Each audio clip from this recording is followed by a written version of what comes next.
जल्दी से लिखो।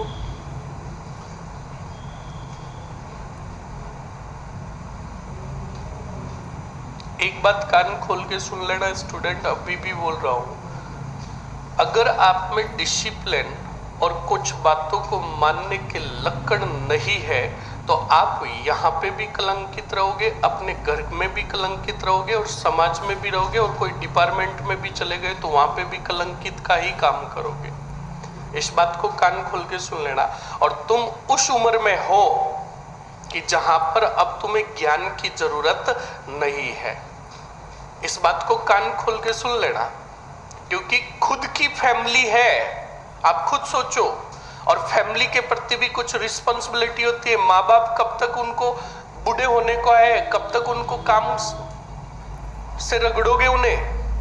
अपनी भी रिस्पॉन्सिबिलिटी बनती है अपने पेरेंट्स के प्रति, अपनी सिस्टर के प्रति, अपने भाई के प्रति। अगर छोटा भाई है तो वो भी आपसे एक्सपेक्टेशन लगा के बैठा है कि मेरा भाई सेकंड ग्रेड की तैयारी कर रहा है, उसका सिलेक्शन हो जाएगा तो वो मुझे अच्छी पढ़ाई पढ़ाएगा। माँ और पिता खेत के अंदर ये उम्मीद लेकर बैठे हैं कि चिंता मत करो, सब काम अच्छा होगा, हमारा छोरे का सिलेक्शन हो जाएगा तो ये पूरा देवाड़ा कर्जा वगैरह मेरे गहने जो पड़े सब छुड़ा लेंगे। और एक मिनट के लिए सोचो, उन्हें जब ये पता चलता कि उनकी औलाद तो ये काम कर रही है, सपने पूरे टूट जाएंगे। वो छुपके से रोएंगे, तुम्हारे सामने नहीं। कान खोल के सुन लेना, लाज और शर्म है तो, वरना जिनको लाज और शर्म नहीं होती उनके तो कोई फर्क नहीं पड़ता है। इस बात को ध्यान रखना। और एक बार सोचो, आपकी उम्र, यहाँ पर जो भी बैठे, मैं यही मानता हूं कि आपकी उम्र 24-25 के आसपास है, लगभग एवरेज एज पकड़े तो सोचो, जीवन का ये भी कटु सत्य है कि पेरेंट्स, माता पिता की उम्र इस समय 50 प्लस है या 50 के आसपास है, और अभी का लाइफ का रेशियो 60, 65, 70 ही है। वो अपने जीवन के अंतिम पड़ाव में है। ये सोचा तुमने कभी? और जीवन के अंतिम पड़ाव में हर कोई व्यक्ति यही चाहता है कि मैं कुछ अच्छे दिन देखूं। ये तुमने कभी भी रियलाइज नहीं किया है। ये सोचो अपने पेरेंट्स, अपने माता पिता के बारे में। और एक बात ध्यान रखना, जब हमने ही सोचना बंद कर दिया, उनकी औलाद ने ही सोचना बंद कर दिया, तो फैमिली का भला दूसरा सोचने वाला कोई नहीं है। इसलिए स्टूडेंट्स, आप जैसे बच्चों को तो बिल्कुल मुझे एकदम विनम्र भाव से पेश आना चाहिए कि यार कितने होशियार और कितने काबिलियत बच्चे हैं। यही बैच में मैं जाता हूँ, दूसरे बैच में जहाँ पर 200-250 बच्चे बैठे हैं, वहां पर मुझे कुछ कहने की भी जरूरत नहीं पड़ती। मैं उन्हें बोलता हूँ, अरे कुछ बोलो तो सही। इस बात का विशेष कर ध्यान रखे स्टूडेंट। कहता हूं ना मैं कि समय के साथ समझ भी आ जानी चाहिए, और समय के साथ अगर समझ इंसान को नहीं आए ना तो फिर आगे तुम्हें क्या बोलूं फिर। इस बात को ध्यान रखना। मैं आपके सामने बैठा हूं, स्पष्ट कह रहा हूं स्टूडेंट, आज मैं यहां तक पहुंचा हूं तो मेरे घर की कंडीशन की वजह से, अपने घर की कंडीशन की वजह से। मेरे घर के अंदर एक समय में बिल्कुल पता ही नहीं था कि शाम को खाना मिलेगा या नहीं मिलेगा, क्योंकि 10वीं क्लास के दौरान किसान का बेटा हूं, पापा खेत में गए थे ट्रैक्टर लेकर, पूड़े भरते ना, पूड़े टोली में बढ़िया चारा भर के रस्सी खींच रहे थे, रस्सी टूट गई और उल्टे नीचे पड़ गए। पहाड़ी क्षेत्र था, डूंगरी था, पथरीला था, नीचे पड़े, दोनों हाथ टूट गए।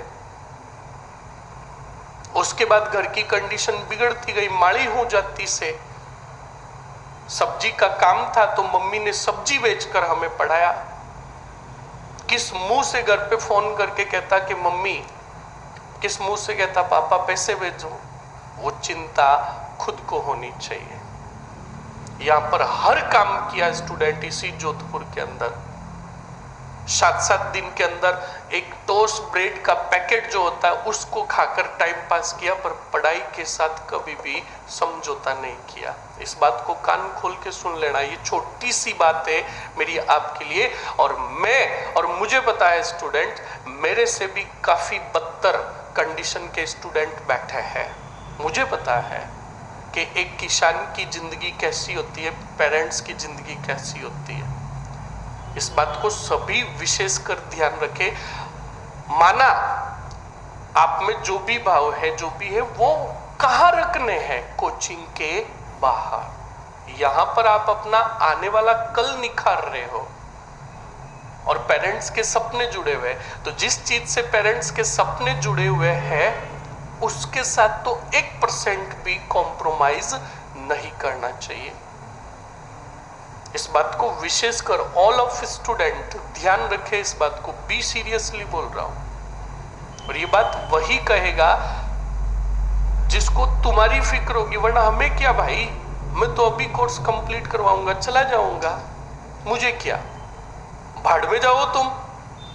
बट नहीं, अगर ये बात 4 स्टूडेंट अगर भटके हुए हैं, उन 4 को अगर लग जाए और वो रास्ते पर आ जाए तो वो आज तो क्या पता याद करेंगे या नहीं करेंगे, पर जब जॉब लग जाएगी तो कहेंगे कि यार एक था साला कोई कमीना, डांटता बड़ा गजब का था, फटकारता बड़ा गजब का था, पर उसकी बातें सब सही थी। मैं स्पष्ट कह रहा हूं स्टूडेंट, इसलिए अब बचपना त्यागो, समय के साथ समझ लाओ, क्योंकि हर 2 साल बाद 3 साल में